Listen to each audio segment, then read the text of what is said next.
Bantuan RM250 untuk bujang, RM400 untuk bujang warga mas Batangkara dan kategori isi rumah RM800 tahun 2025 ini akan diteruskan pada tahun hadapan tahun 2026.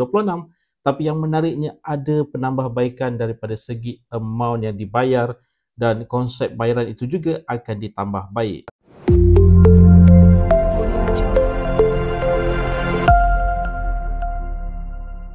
Assalamualaikum, salam sejahtera. Jumpa lagi di channel Herwan AB. Okay guys, pada mereka yang belum lagi subscribe ke channel ini, jangan lupa tekan pada butang subscribe, tekan juga pada butang loceng. Thank you guys. Okay, mungkin ada yang tidak mengetahui berkaitan dengan bantuan yang disalurkan kepada mereka yang berkelaikan, yang mana meliputi kategori bujang, bujang sebatangkara warga mas dan juga kategori isi rumah. Seperti dijelaskan di awal video sebentar tadi, pada tahun 2025, ketiga-tiga kategori ini menerima amount yang berbeza, iaitu untuk bujang RM250, bujang warga mas Batangkara RM400 dan isi rumah RM800.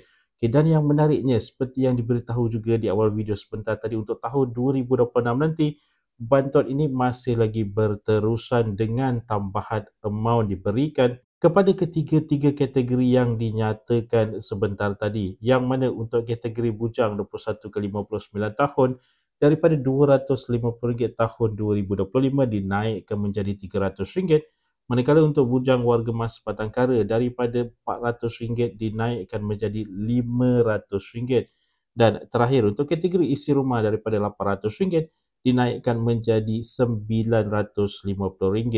Okey, cuma harus dimaklumkan untuk tahun 2026 nanti bayaran adalah dilakukan 4 bulan sekali, bermakna sepanjang tahun 2026 akan ada 3 bayaran dilakukan.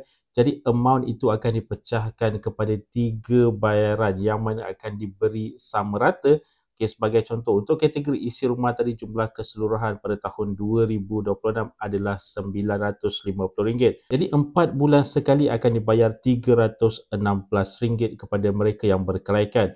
Dan untuk kategori bujang warga mas Batangkara tadi menjadi RM500 pada tahun 2026, bermakna jika dibahagikan kepada 3 akan ada bayaran sebanyak RM166 setiap 4 bulan sekali. Dan untuk kategori bujang 21 ke 59 tahun pula, yang mana amountnya meningkat daripada RM250 tahun 2025 ke RM300 pada tahun 2026, jadi 4 bulan sekali akan dibayar RM100. Okay, bagi mereka yang mungkin tidak mengetahui apakah bantuan yang dimaksudkan dalam video pada kali ini, okay, bantuan yang dimaksudkan adalah sumbangan keperluan asas Sarawak. Ingat tu, sumbangan keperluan asas Sarawak. Namanya juga telah pun jelas menunjukkan bahawa bantuan ini adalah khusus buat rakyat negeri Sarawak, kerana penyaluran bantuan itu adalah daripada kerajaan negeri Sarawak. Sama kisahnya sebagai contoh seperti program Sentuhan Kasih Rakyat Sabah, yang mana penyaluran bantuan itu adalah daripada kerajaan negeri Sabah, bukannya daripada kerajaan pusat.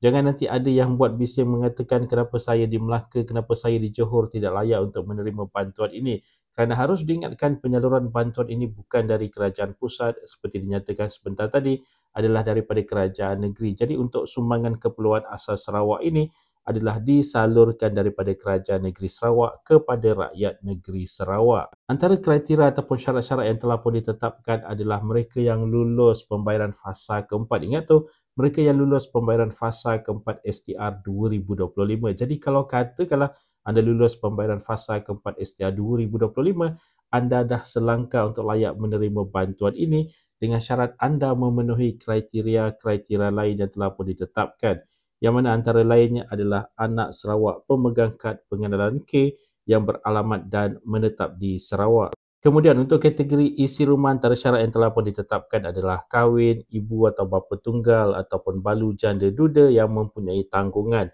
Kemudian pendapatan kasar bulanan adalah RM5,000 dan ke bawah, tiada had umur untuk kategori isi rumah ini.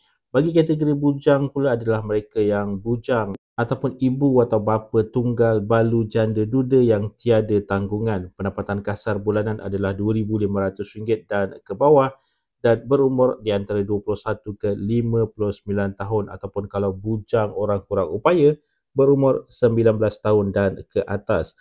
dan bukan pelajar institusi pengajian tinggi awam iaitu IPTA, IPTS sepenuh masa. Dan untuk kategori warga mas pula, antara syarat yang telah pun ditetapkan adalah bujang ataupun ibu ataupun bapa tunggal ataupun balu janda duda yang tiada anak, pendapatan kasar bulanan RM5,000 ke bawah dan had umur adalah 60 tahun dan ke atas. Seperti ramai yang sedia maklum, bantuan ini adalah disalurkan menerusi e-wallet SP Global. Jadi anda perlu install aplikasi SP Global ini untuk mengetahui kelayakan ataupun kelulusan bagi bantuan ini serta untuk menebus amount tersebut nanti pada setiap 4 bulan sekali mengikut amount yang telah pun dinyatakan sebentar tadi. Jadi tahniah kepada Kerajaan Negeri Sarawak dan juga rakyat negeri Sarawak atas bantuan ini yang mana masih lagi diteruskan pada tahun 2026 nanti kesinambungan daripada tahun 2025. Itu saja sedikit sebanyak perkongsian di dalam video pada kali ini. Jika anda ada sebarang komen, sebarang pertanyaan, anda boleh tinggalkan di ruangan komen di bawah. Dan kepada mereka yang belum lagi subscribe ke channel ini, jangan lupa tekan pada butang subscribe, tekan juga pada butang loceng. InsyaAllah kita berjumpa lagi di video yang akan datang.